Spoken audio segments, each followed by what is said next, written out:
Before war it self Krishnaraju sir, before war it self, ಅದು Ukraine ವಾರ ಆದರೂ ಆಗಲಿ ಅಥವಾ ಇರಾನ್ ವಾರ ಆದರೂ ಆಗಲಿ, ಅದಕ್ಕಿಂತ ಮುಂಚೆಯಿಂದ ಕೂಡ ಆರ್ಥಿಕ ಪರಿಸ್ಥಿತಿ ಅಷ್ಟು ಚೆನ್ನಾಗಿಲ್ಲ ಅಂತಾನೆ ವರದಿ ಬರ್ತಾ ಇದೆ. ಉಕ್ರೇನ್ ವಾರ ಆಯಿತು, ರಸಗೊಬ್ಬರಕ್ಕೆ ಸಮಸ್ಯೆ ಆಗುತ್ತೆ, ಸೂರ್ಯಕಾಂತಿ ಎಣ್ಣೆಗೆ ಸಮಸ್ಯೆ ಆಗ್ಬಿಡುತ್ತೆ, ಆಮದು ಮಾಡ್ಕೋಬೇಕಾಗತ್ತೆ ನಾವು ಅದನ್ನ, ಆ ಮಾತು ಹೇಳ್ತಾ ಇದ್ರು.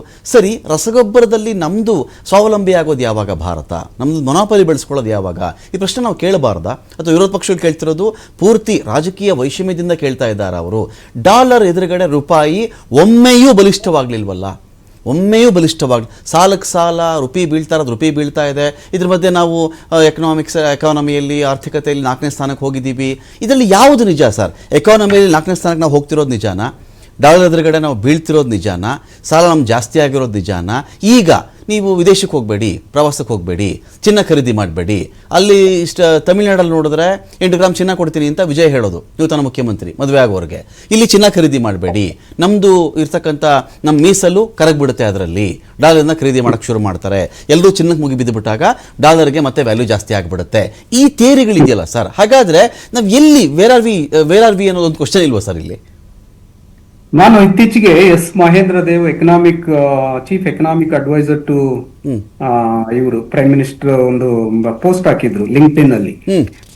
ಎಕಾನಮಿ ಬಹಳ ಸದೃಢವಾಗಿದೆ ನಮ್ಮ ದೇಶದ ಎಕಾನಮಿ ಅಂತ ಹಾಕಿದ್ರು. ಅದಕ್ಕೆ ನಾನು ಏನ್ ಹೇಳ್ದೆ, ಲಾಂಗ್ ಟರ್ಮ್ ಎನರ್ಜಿ ಸೆಕ್ಯೂರಿಟಿ ದೃಷ್ಟಿಯಿಂದ ಒಂದು ಆರ್ಥಿಕತೆಯನ್ನ ಭದ್ರತೆಗೊಳಿಸಬೇಕೇ ಹೊರತು ನಾವು ಈಗ ಸುಭದ್ರತೆ ಇದೆ ಅಂತ ನಾವು ಕೈ ಕಟ್ಟಿ ಅಥವಾ ಮೈ ಮರೆತು ಇರಬಾರ್ದು.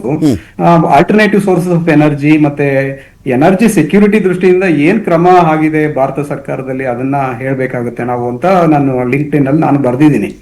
ಸೊ ಹೀಗಾಗಿ ಭಾರತ ಏನೇನು ನಾವು ಇಂಪೋರ್ಟ್ ಮೇಲೆ ಡಿಪೆಂಡೆಂಟ್ ಆಗಿದ್ದೀವಿ ಅದನ್ನ ಈ ಭಾರತ ಸರ್ಕಾರ ಕಡಿಮೆ ಮಾಡಬಹುದಾಗಿತ್ತು. ಯಾಕಂದ್ರೆ ಮೇಕ್ ಇನ್ ಇಂಡಿಯಾ ಪ್ರೋಗ್ರಾಮ್ ಅಥವಾ ಇನ್ನೊಂದು ನಾವು ಏನಾಯ್ತು, ಈ ಪ್ರೋಗ್ರಾಮ್ಸ್ ಎಲ್ಲ ಏನಾಯ್ತು ಅಂತ ಪ್ರಶ್ನೆ ಇಲ್ವಾ ಸರ್ ಇಲ್ಲಿ? ಈ ಪ್ರೋಗ್ರಾಮ್ಗಳೆಲ್ಲ ಏನಾಯ್ತು?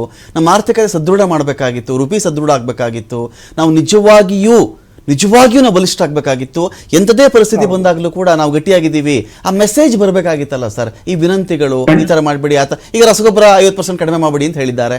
ರಸಗೊಬ್ಬರಕ್ಕೆ ಭಾರತದ ಕೃಷಿ ನೆಲೆಗಳು ಒಕ್ಕಿಕೊಂಡು 20-30 ವರ್ಷಗಳು ದಾಟ್ಬಿಟ್ಟಿದೆ ಸರ್. ಗ್ರೀನ್ ರೆವಲ್ಯೂಷನ್ ಆದ್ಮೇಲೆ 20-30 ವರ್ಷ ದಾಟ್ಬಿಟ್ಟಿದೆ. ಈಗ ನಾನು 1 kg ರಸಗೊಬ್ಬರ ಹಾಕೋ ಜಾಗದಲ್ಲಿ ಅರ್ಧ kg ಹಾಕ್ತೀನಿ, 1/4 kg ಹಾಕ್ತೀನಿ ಅಂದರೆ ರೈತನ ಗತಿ ಏನಾಗಬೇಕು? ಈಗಲೇ ಅವ್ನಿಗೆ ಮಾರುಕಟ್ಟೆ ಇಲ್ಲ, ಎಲ್ಲಿ ಹೋಗ್ಬೇಕಾ ರೈತ ಅಂತ. ಚಿನ್ನ ಖರೀದಿ ಮಾಡಬೇಡಿ ಅಂದರೆ ಈ ಬಡವರಿಗೆ ಏನೋ ಒಂದು ಚಿನ್ನ ಇದ್ದರೆ, ನನ್ನ ಮಗಳಿಗೆ ಇನ್ನೊಂದು 10 ವರ್ಷ ಮದುವೆ ಆದಮೇಲೆ ಅವಾಗ ಚಿನ್ನ ಜಾಸ್ತಿ ಆಗಿಬಿಡುತ್ತೆ, ಕೊಂಡ್ಕೊಳ್ಳೋಕ್ಕಾಗಲ್ಲ, ಒಂದು ಸರ ಮಾಡಿಸ್ತಾರೆ, ಓಲೆ ಮಾಡಿಸ್ತಾರೆ, ಜುಮ್ಕಿ ಮಾಡಿಸ್ತಾರೆ. ಇದು ಆಗದೆ ಇದ್ದಾಗ ಹೇಗೆ? ಯಾವ ಥರ ಇದು ಅಂತ ಕತೆ? ಇಲ್ಲಿ ಭಾರತದ ಆರ್ಥಿಕ ನೀತಿಗಳು ಸ್ಪಷ್ಟತೆ ಇಲ್ಲ. ಈಗ ಆಯ್ತು, ಚಿನ್ನ ಖರೀದಿ ಮಾಡಬೇಡಿ ಅಂತ ಹೇಳೋದ್ಕಿಂತ ನೀವು ಏನು ಇನ್ಸ್ಟ್ರೂಮೆಂಟ್ಸ್ ಫಾಲೋ ಮಾಡ್ತಾ ಇದ್ದೀರಾ ಅಥವಾ ನಿಮ್ಮ ಒಂದು ಫಿಸಿಕಲ್ ಪಾಲಿಸಿ ಏನು? ಸೇ ಫಾರ್ ಎಕ್ಸಾಂಪಲ್, ನೀವು ಈಗ 3% GST ಇದೆ ಚಿನ್ನದ ಮೇಲೆ. ನೀವು ಚಿನ್ನ ಖರೀದಿ ಮಾಡಬೇಡಿ ಅನ್ನೋಂತ ಇನ್ಸ್ಟ್ರಕ್ಷನ್ ಕೊಡೋದಕ್ಕಿಂತ ನೀವು GST ಜಾಸ್ತಿ ಮಾಡಿ, 10% ಮಾಡಿ. ಯಾಕೆ ಮಾಡೋದಿಲ್ಲ? ಆಯ್ತು, ರಸಗೊಬ್ಬರ ಬಳಸಬೇಡಿ ಅಂತ ಹೇಳ್ತೀರಾ, ಆಲ್ಟರ್ನೇಟಿವ್ ಏನ್ ಕೊಡ್ತಿದೀವಿ ಅಂತ ಹೇಳ್ಬೇಕಲ್ಲ ನೀವು. ರಸಗೊಬ್ಬರ ಬಳಸಬೇಡಿ ಅನ್ನೋದು ಕ್ರೈಮ್ ಆಗುತ್ತೆ, ಯಾಕಂತಂದ್ರೆ ನೀವು ಆಲ್ಟರ್ನೇಟಿವ್ ಯಾವ್ದು ಕೊಟ್ಟಿಲ್ಲ.